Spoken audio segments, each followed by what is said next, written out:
patagami Kripa Bharavara Sajala Jala Dasheni Vrichiro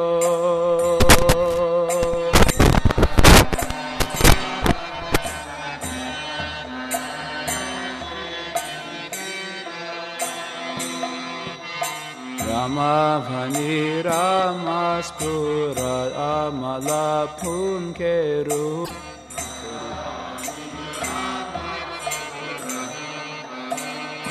Keruhamuka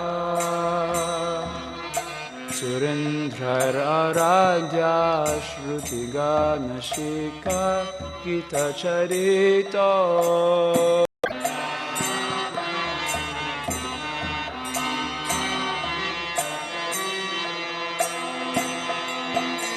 Janganath Swami Nayana Patagami Bhavatu Me Swami Nayana Patagami Rataurudho Gachan Patinidita Budeva Patalai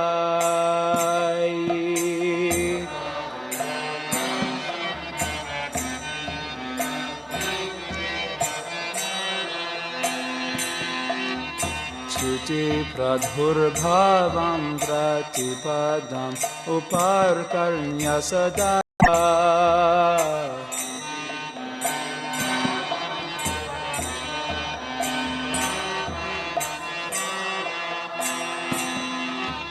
Daya sindhurbandhu sakala jagatam sindhu sutaya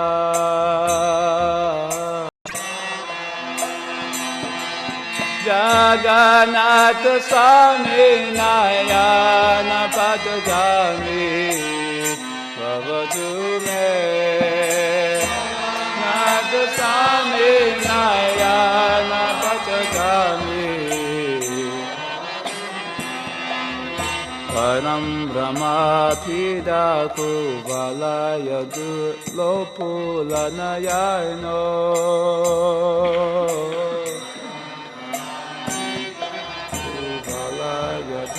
Lokula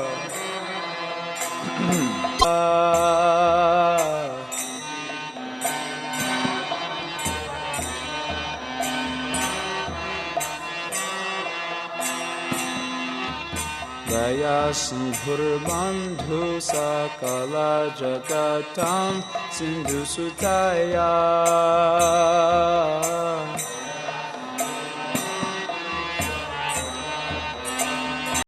Jagannath Swami Jagannath Swami Nayana Patagami Bhavatu Me Nath Swami Nayana Patagami Param Brahma Pidaku Valayadu Sakala Jana Kamyam Bharavadum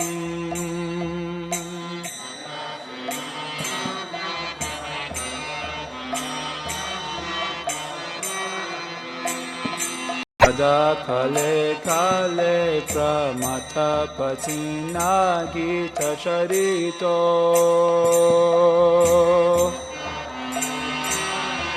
Padro Nihita Charano Nanta Shirasi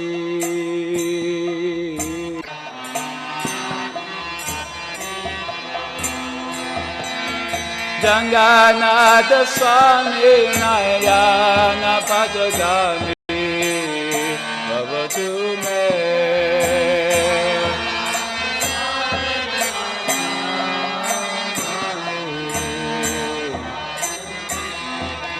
Haratam samsaram drutataram asaram surapate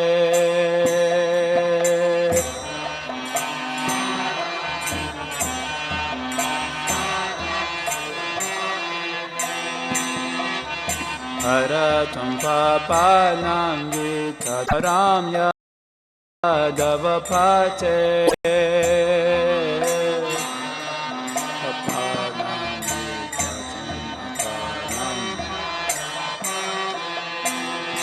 idam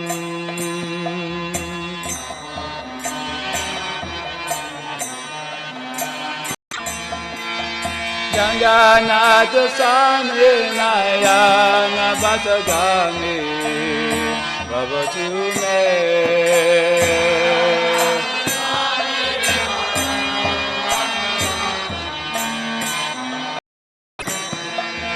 Janganata Sami Nayana Vatagami Bhavatu Me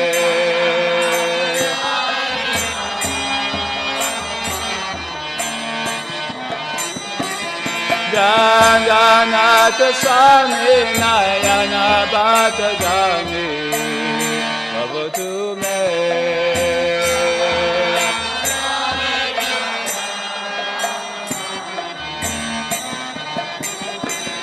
Jaya Janganata Janganata Baladeva Jaya Subhadra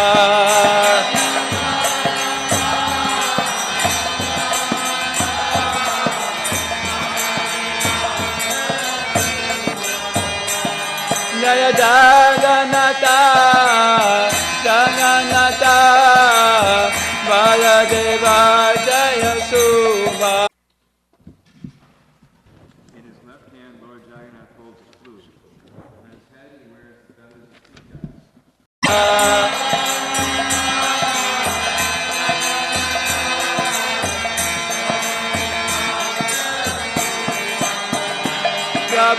Prabhupada, Prabhupada.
I'll run out of gas before.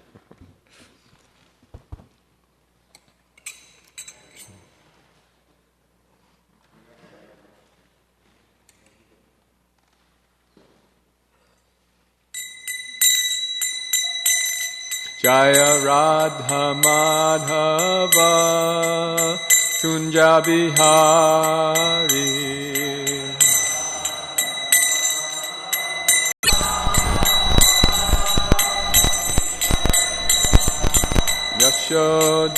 Yashodanandana Braja Janaranjana Yashodanandana Braja Janaranjana Jamuna Tiram Vanagachari Jamuna Tiram Jaya Radha Madhava Kunja Bihari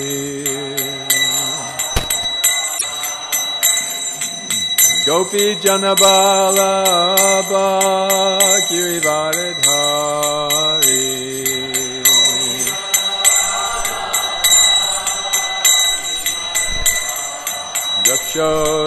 Yashodanandana Braja Janaranjana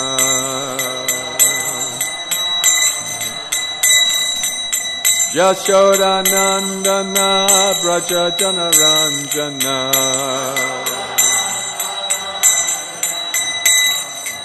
Jamunatiram Banachari Jamunatiram Banachari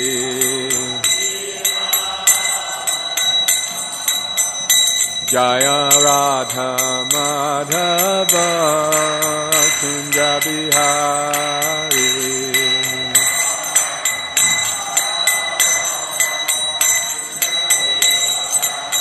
Jaya Radha Madhava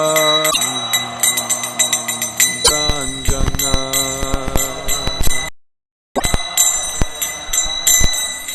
Yashodanandana Braja Janaranjana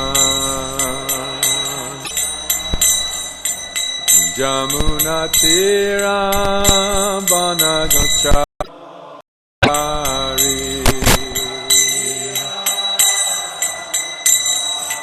Jamunatiram Swatim Vyasam Tato Jayam Vijirayet Nasta Prayeshwa Bhadreshu Nityam Bhagavata Sevaya Bhagavati Utama Shloke Bhaktir Bhavati Naishtaki. So if I understand correctly, Kunja Bihari.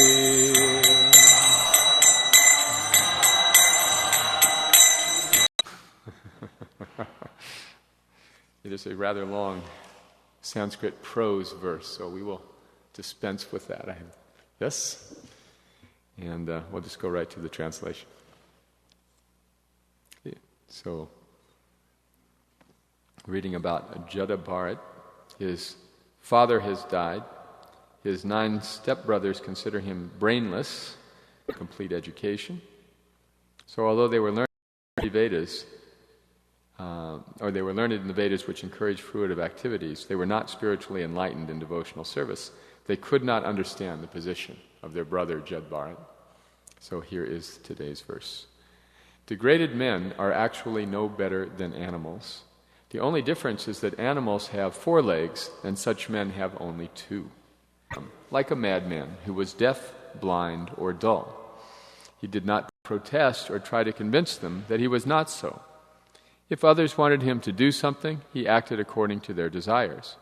Whatever food he could acquire by begging or by wages, and whatever came of its own accord. Jamunatiram Banachari.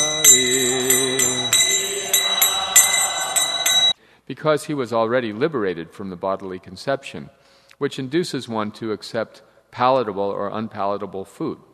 He was full of the transcendental consciousness of devotional service, and therefore he was unaffected by the dualities arising from the bodily conception. Actually, his body was as strong as a bull's, and his limbs were very muscular. He didn't care for winter or summer, wind or rain, and he never covered his body at any time. He lay on the ground and never smeared oil on his body or took a bath. Because his body was dirty, his spiritual effulgence and knowledge were covered, just as the splendor of a valuable gem is covered by dirt. He only wore a dirty loincloth and his sacred thread, which was blackish. Understanding that he was born in a Brahmin family, people would call him a Brahma Bantu and other names. Being thus insulted and neglected by materialistic people, Jada Bharat wandered here and there. Purport. Srila Narottam Das Thakur has sung, Deha Smriti Nahi Yar, Sangsara Bantana Kahantara. One who has no desire to maintain the body, or who is not anxious to keep the body in order, and who is satisfied in any condition, must either be mad or liberated. Actually, Bharat Maharaj, in his birth as Jada Bharat, was completely liberated from material dualities. He was a Paramahamsa, and therefore did not care for bodily comfort. Srila Prabhupada ki jai.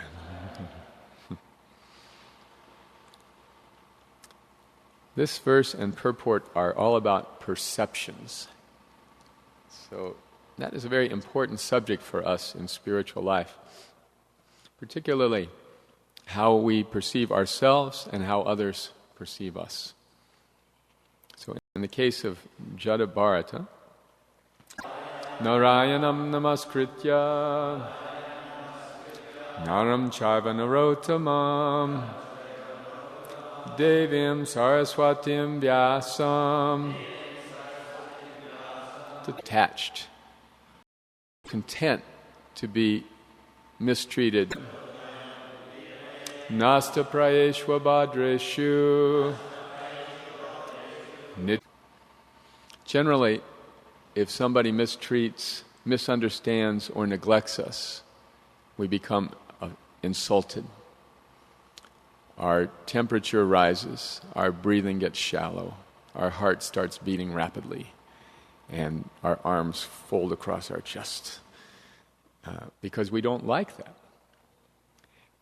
This is called the bhaya propensity, or defending propensity, which Srila Prabhupada says is even stronger than the mating propensity.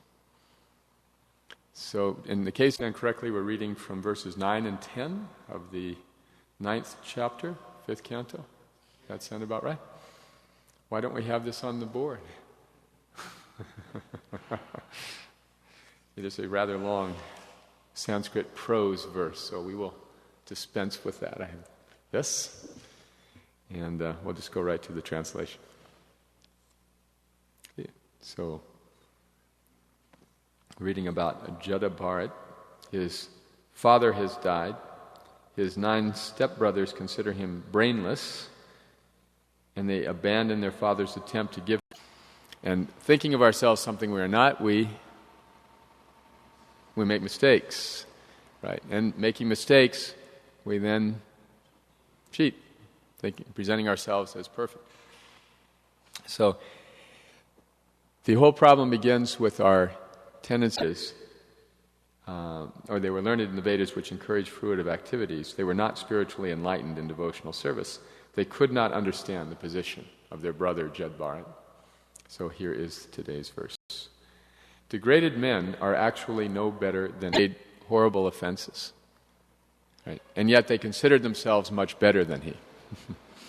So in this case, the devotee is, by his very presence, he is not helping people in their spiritual life.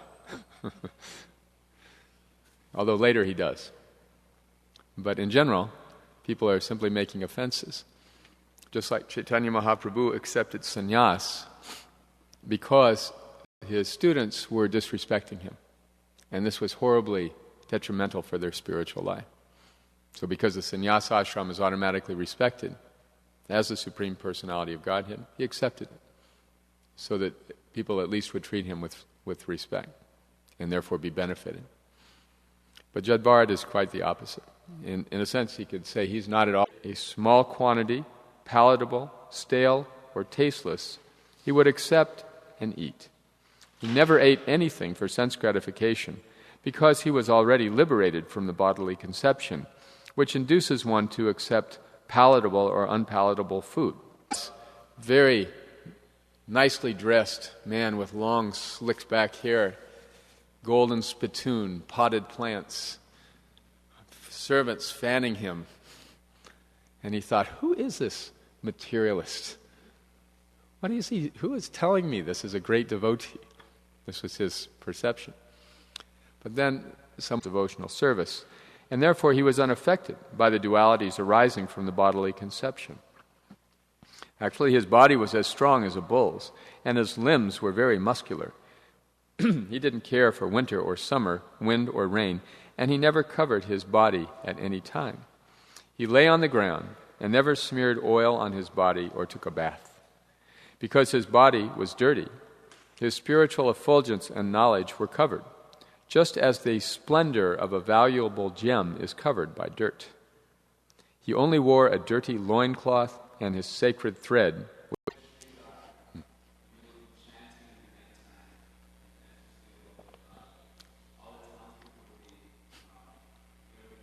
Him a Brahma Bantu and other names, being thus insulted and neglected.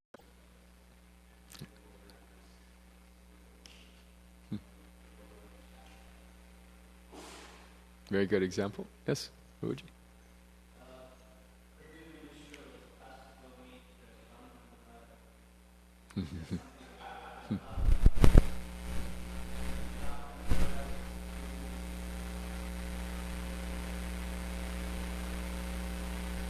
Nahi yar sangsara bantana kahantara. One who has no desire to maintain the body, or who is not anxious to keep the body in order, and who is satisfied in any condition, must. So we may also feel sometimes misunderstood. There is a wonderful story that Radhanath Maharaj tells.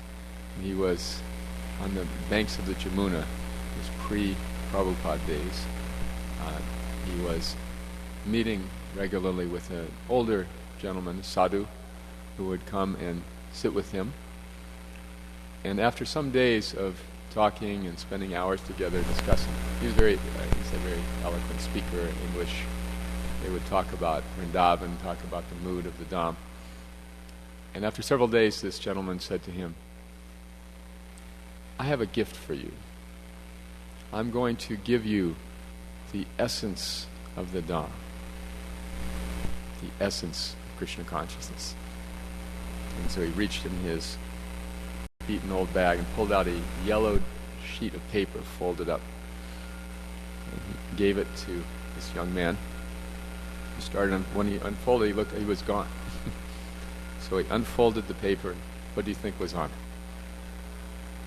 It was the prayer of Saint. So in the case of Jada Bharata, he was completely aware of his spiritual identity, and yet everyone else saw him as a very dysfunctional person, as to understand others. So it's a very famous and beautiful Christian prayer, which is basically about giving of oneself to others. So in the conditioned state of life, because of our imperfect senses, our illusions, mistakes, and cheating propensity, we're very eager to be appreciated, getting attached. He was content to be mistreated, misunderstood, and neglected by everyone else. So, of value. So we expect other people to feel the same way. But when they don't feel that way, then we don't always respond appropriately. So what does this mean? What does this say? We become insulted. So a devotee came to Srila Prabhupada and said, I am the most fallen. To which he replied, you are not the most anything. Simply insignificant. So, there's another case of this. Sometimes I used to read in the early Vyasa Puja books. So Vyasa Puja is meant to be a glorification of the spiritual master by his disciple. So these offerings would sometimes read, Dear Srila Prabhupada, I am the lowest worm in stool, honorable creature ever born. No one is more rotten than me. I am despicable, fallen, and useless, begging to remain your useless servant. So, this sort of offering, does this please the spiritual master? Is this actually humility? You see, just to denigrate oneself. Unfortunately, this anartha of pride is not so easy to remove just by masking it over with a superficial humility. Oneself, but to think of oneself less. In other words, in the conditioned state, we're always absorbed in ourselves. And the situations of others are of secondary concern to us. They have a certain order. So what would the first one logically be? The baseline absolute fault of every living entity. Yes, limited senses. So we have imperfect senses, can't perceive everything. As a result of those imperfect senses, what happens to us? We become illusion, right? We think of ourselves as something we are not. And thinking of ourselves something we are not, we make mistakes, right? And making mistakes, we then cheat, presenting ourselves as perfect. So the whole problem begins with our tendency to be illusioned. This is apparent in the people who are perceiving Jud Bard, or even their imperfect senses. They had a certain idea of who he was, which was totally inaccurate. So as a result of their imperfect senses, their illusion, and their mistake of mistreating him, they made horrible offenses. Right? And yet they considered themselves much better than he. So in this case, the devotee is, by his very presence, he is not helping people in their spiritual life. Although later he does. But in general, people are simply making offenses. Just like Chaitanya Mahaprabhu accepted sannyas because his students were disrespecting him. And this was horribly detrimental for their spiritual life. So because the sannyasa ashram is automatically respected as the Supreme Personality of Godhead, he accepted it. So that people at least would... And that person that we have to accept ourselves as may not be the person we really would like ourselves to be. There may be a bunch of shortcomings that we don't really like so much. So sometimes to try to make ourselves better, we may set impossibly high standards, try to push ourselves to be more and do more and to act more. And this is not a very healthy condition of spiritual life, simply because it's very self-centered. It's very self-occupied. It doesn't bring pleasure to Krishna. See? It's still all about me. This, in fact, is the disease of impersonalism. When we cannot go outside of ourselves to acknowledge the presence of a superior person. This is why impersonalism is so popular, because you don't have to give up your ego.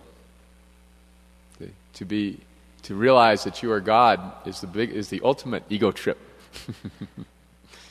As Giriraj Maharaj said, if to become God is your ambition, then why should God help his own competition?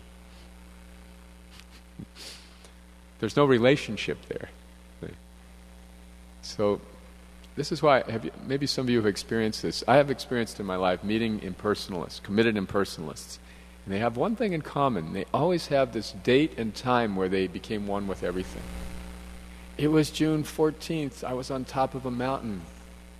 And suddenly I saw the grass and I saw the trees and I realized I was one with everything. And what they don't say is that ever since then I've been trying to get back to that state of consciousness. So, have you experienced this? This static one. I became God. So think about it. If you become God, then you're in a position to decide whether or not you're going to serve Him. See, devotional service is too much of a commitment. So first let me scope out the situation. Let me understand everything, and then I'll decide about making a commitment. It's like a guy who dates year after year but never gives a ring. I don't want to make a commitment to this relationship. This is impersonalism. This is self-centeredness. So trying to artificially be more than we are is not a way to please Krishna, although it may be an offering of sentiment, an offering of sincerity, but it's not an intelligent offering of devotional service. See? It's simply avoiding the reality of who we are. So there's a very wonderful section in the 10th canto after the Brahma Vimohana Leela. So Parikshit Maharaj only asks 17 questions in the whole 90 chapters. Prabhuji?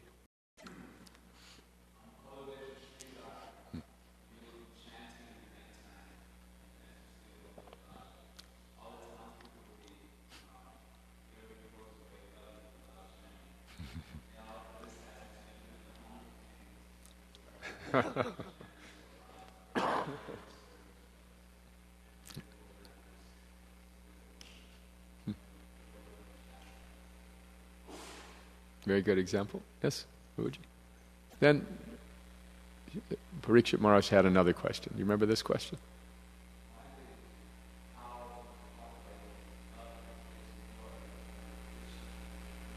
Very good. You know your Krishna book. Yes, he asked this question. How is it possible that the mothers of the calves and the boys, in particular, could have loved their replacements more than their originals? Because nothing exceeds the love of a mother for its child, for her child. How is it possible?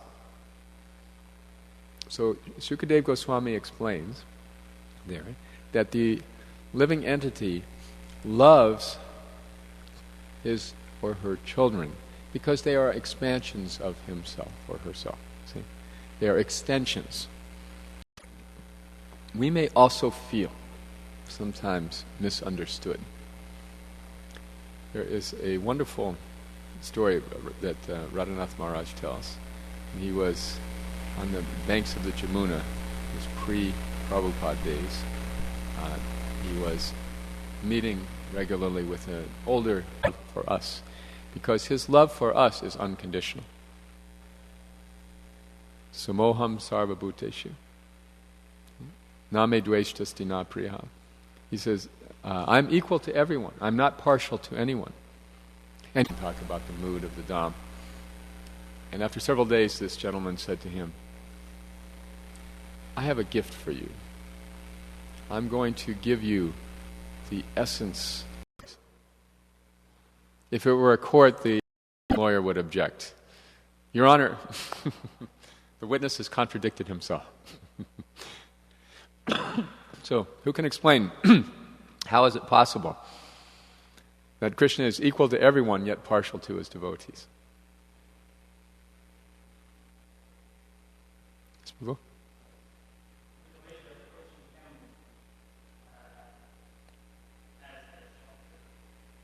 He gave it to this young man. He started, when he unfolded, he was gone. So he unfolded the paper. What do you think was on it? It was the prayer of Saint Francis. Lord, make me an instrument of thy peace. Where there is hatred, let me sow love. Where there is anger, let me sow peace. And later in that verse it says, let me seek not so much to be understood as to understand others. So it's a very famous and beautiful Christian prayer, which is basically about giving of oneself to others. So in the conditioned state of life, because of our imperfect senses, our illusions, mistakes, and cheating propensity, accept ourselves to be able to accept Krishna's love. If Krishna loves us as we are, who are we to say, oh, I need improvement? But we get hung up in this, and so we fail to fully service to Krishna is worthy, and even to demons. So it's a very boring subject to catalog our faults. Sometimes we begin classes like this. Have you ever heard these classes? Here's a tip for public speaking. Never start your class by apologizing. Well, I'm not really qualified, not really prepared, I don't really have any realization, but I've been asked to give class today, so I guess I have to do it, and you have to listen to it. Does this make anyone ecstatic?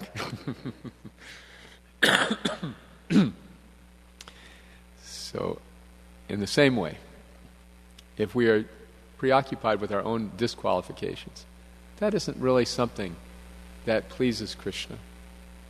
It's understood that we are, on the one hand, very inconsequential.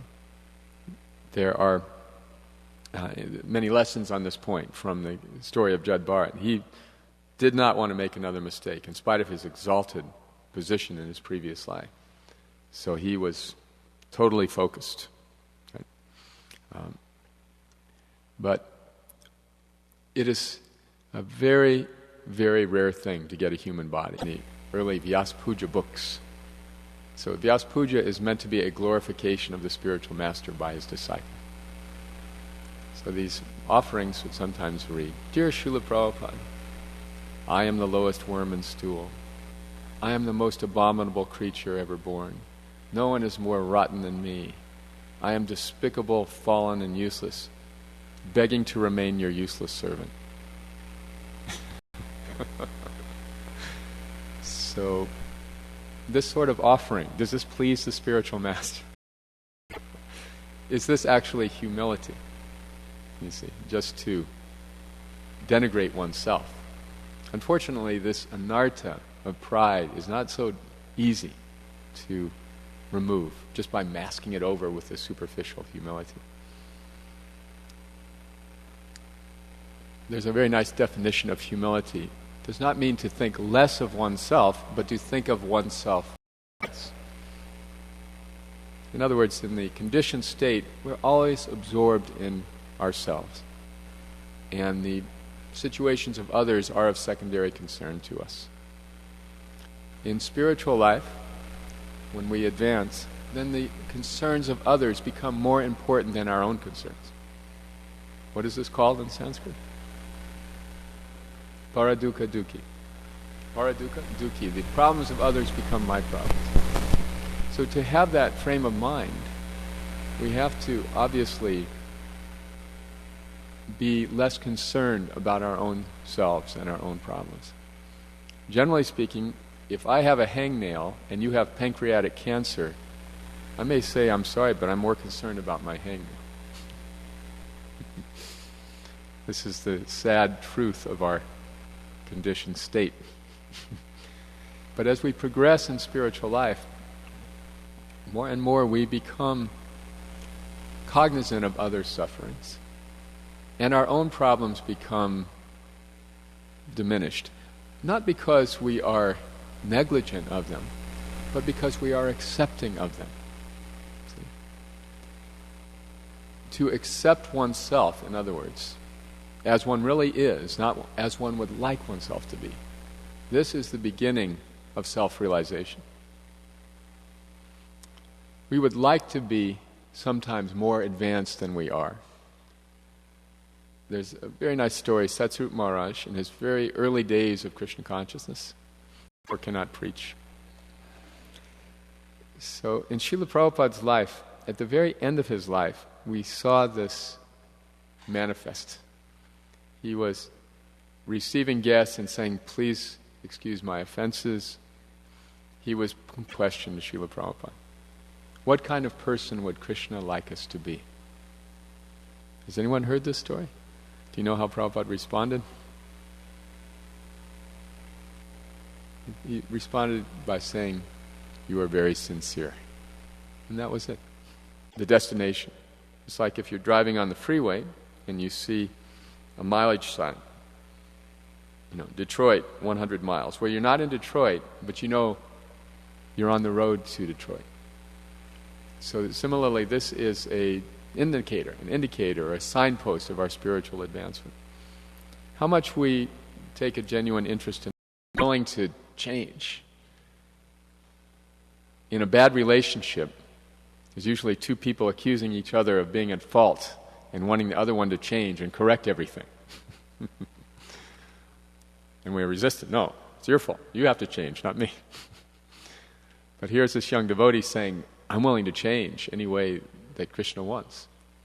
And Prabhupada's reply, "You're very sincere." In other words, it's a sincere offering. People doing something good, right? And recognize them. In Gainesville, where I serve, we have a lot of new devotees joining. And it's very easy to get in the consciousness of catching people doing something wrong. Okay, up, left hand, Prabhu, remember the right hand? But then people feel like they're going to be nitpicked to death and they don't want to be around. So the whole series of qualities of a sadhu, right? Titikshava karunika. They begin with tolerance and mercy. So tolerating the minor offenses of others and mercifully recognizing their good points. This is the sadhu 101. And that may be artificial for us. We may have to practice it, but it's all right. See, we may not have internalized this realization where we spontaneously are seeing all the good qualities in other people. But this is okay to practice because it works just as well to the problems of others. And that person that we have to accept ourselves as may not be the person we really would like ourselves to be. There may be a bunch of shortcomings that we don't really like so much. So sometimes to try to make ourselves, I don't want to make them puffed up. Whatever it is that we're thinking, we don't want to express it. Just throw that aside. Tell somebody. That will make their day. They will feel so encouraged. They'll feel so enlivened. In the Nectar of Devotion, it said that one whose tongue is decorated with appreciation for others is worshipable, even by the demigods. That is a very high form of Krishna Katha, just sincerely finding and appreciating the good qualities of other people, and tolerating their faults, ignoring their faults, or at least dealing with them in an appropriate way, which is not necessarily correcting them on the spot. So by giving of ourselves to others, we become enlivened and advanced in Krishna consciousness. I have studied the character of devotees I consider most advanced, and I, without fail, always see this property in them. They're always giving appreciation to other people, and thus giving love, giving affection, giving support, giving encouragement. They don't sit around and talk about their problems. They don't talk about themselves very much. They're just pretty much absorbed in other people. So this is samadhi in bhakti. And this is the path to advanced consciousness in devotional service. We can learn from the lesson of Jada Bharat. And people may not recognize us properly. That doesn't really matter. But what we can take away from this also is that in our own situation, what we can control and can do, we should do for our own sake and for the benefit of others. Actually, Prabhupada said that. Prabhupada's guru, Bhaktisiddhanta, said to him, you go and present Krishna consciousness in the English-speaking world. That will do much good for you and for your audience. So really, if we want to improve ourselves, we will not improve ourselves by force, by trying. We'll improve ourselves by turning our attention to other people. Then automatically we become elevated. We become improved. So any comments or kalakantha Prabhu?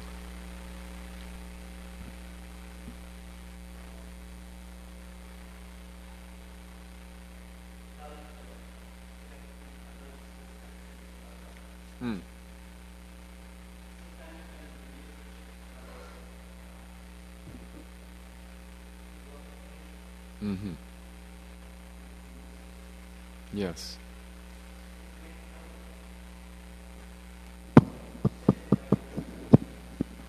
It might help set the right perception if we the situation. Let me understand everything, and then I'll decide about making a commitment.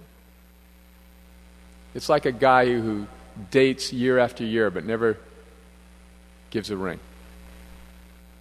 I don't want to make a commitment to this relationship.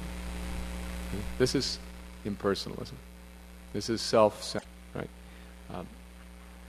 And this is a very important question because it happens. There are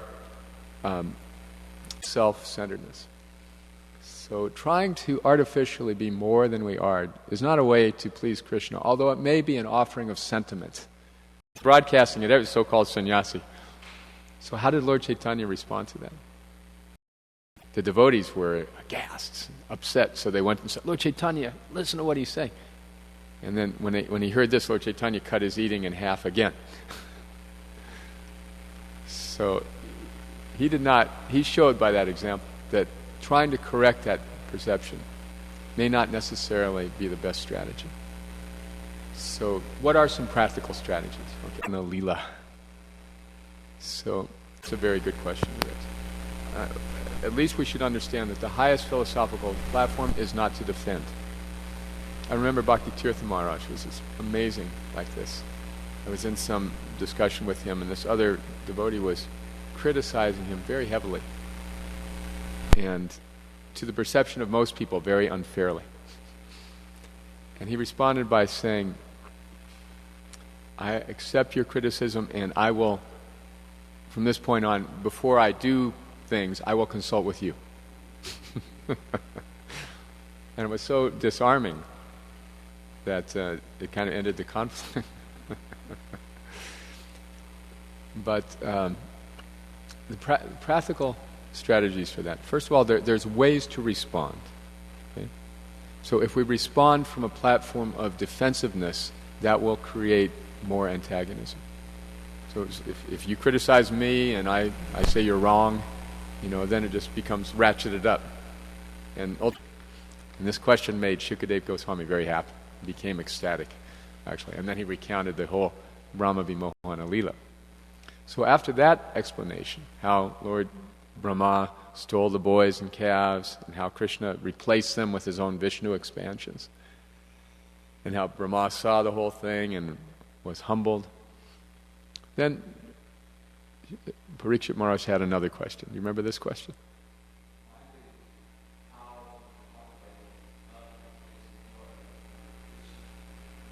Very good. You know your Krishna book. Yes, he asked this question. How is it possible that the mothers of the calves and the boys, in particular, could have loved their replacements more than their originals? Because nothing exceeds the love of a mother for its child, for her child. How is it possible? So Sukadeva Goswami explains there that the living entity loves his or her children because they are expansions of himself or herself. See? They are extensions. So because we love and dying, nobody dies as well as devotees do. And hopefully these two things are not connected. I mean, let's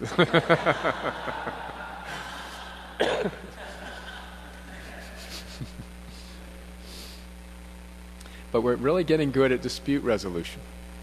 Other churches are coming to ISKCON and saying, could you help us organize a dispute resolution system? So I used to do this type of service in mediation, and they teach us how to deal with people in conflict in a way that will bring about the best possible resolution. The resolution's in the hands of the people in the conflict ultimately. But there are things we can say and do to help improve the communication. And it's generally based on misunderstandings of another. So this is his explanation. In other words, we love the source of our own self-appreciation, who's trained in dispute resolution, try to turn to them for help.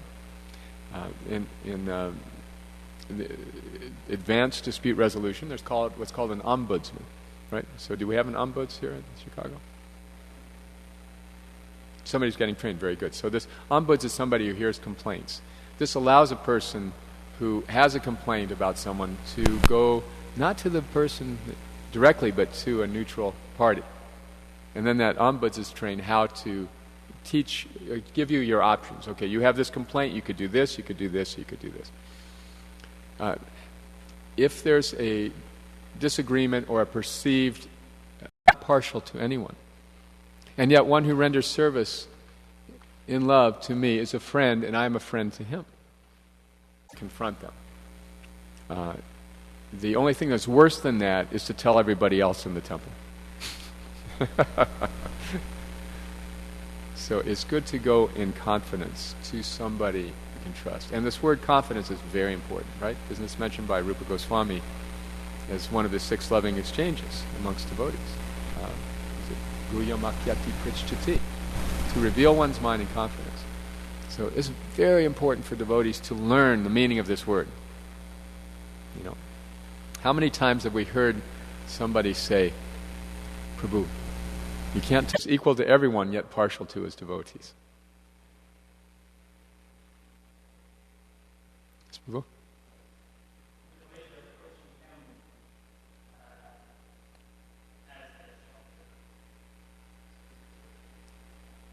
Very good. Yes. In other words, he reciprocates with everyone as they approach him. Yeyatam mam prapadde. Or if you're unable, if the person's criticizing you, as you said, right? And we want to set the record straight. First, try speaking to a neutral person, and see if we can get some insight. Sridhananda Maharaj used to say, before you criticize somebody, walk a mile in their shoes, because then you'll be a mile away and you'll have their shoes.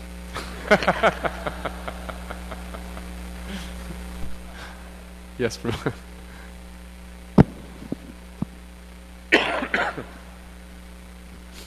I think I have several questions. I'm just going to ask one because I think other devotees have questions as well. My question is, how do we find the balance between dissatisfaction and acceptance of the self? Because the self that we're being asked to accept is not actually the self. It's a conditioned nature, which we're falsely identifying with. So if we're satisfied with that, then we're satisfied with something that's not actually the self. And right. that can be subversive to actual progress. And on the other hand, if we artificially try to be advanced as I'll tell you the most confidential information. Just bow down to me, become my devotee. I promise you'll come to me because you're my very dear friend. ego similar to their own, which seems to be like somewhat of negligence of the self, not negligence of the self, but absorption in some other perfect entity with a view of achieving that same service ego. Mm-hmm. So how do we put all these pieces together and us as we are, who are we to say and be accepting of ourselves in our conditions? How kind Krishna is. Be accepting of ourselves in our conditioned state. It's that made Pundarik Vidyanidhi so ecstatic. Is how Krishna is kind even to demons. So it's a very boring subject to catalog our faults. So that means accepting ourselves as imperfect. To me, it reminds me of having like a chronic disease. We may wish we were perfectly healthy, but if we have some chronic disease, then we can either just mope about it, or we can do everything we can in spite of our. So in terms of the ego, and particularly the mind, it's like having a monkey on our neck. And we have to live like that. We have to accept it, that we're not going to be able to just crush that nagging mind. It's just something we have to live with, like a pet monkey on our neck, that never shuts up. And as a result of that, I'm somewhat limited because I have this. But anyway, let me do whatever I can in spite of my handicap. That makes sense? If we are preoccupied with our own disqualifications, that isn't really something that pleases Krishna. It's understood that we are, on the one hand, very breaking humility, right? So I used to think that these songs were like showing us how we should feel about ourselves. They didn't really feel this. And when Bhaktivinoda Thakur sings, the happiness of others makes me unhappy, and their unhappiness makes me happy. So I used to think that he's telling me where I'm at and how I should feel. But I come to understand that he's actually describing himself. See? He's actually describing what he's perceiving about his conditioned state. He's not thinking about making an impression on others. He's describing his realization. So this is self-realization, to see how ugly we really are and accept it. That's the beginning of beauty. That's the beginning of actual improvement. To stop, it's the ego that's telling us we got to do something about it. You see? And if we're acting on ego, then we're fighting the monkey. So yes, the humans are particularly recognized as important. And it's actually mind-boggling how important we are. Govinda Das sings, Durlabha manava janama satsangi. Very rare human birth. Use it for associating with sadhus. Very easy to get a visual of that. But Shastra does tell us to improve Yes. and accept the necessary tapasya for improvement beyond the conditioned state. Right. So if you can also share the other side, because I'm hearing a lot about our acceptance, which we're forced to do whether we want to or not, as you're describing.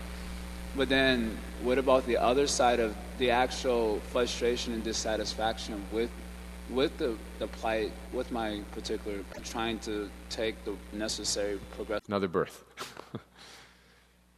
And then even if you are so fortunate to be the winner of that sweepstakes,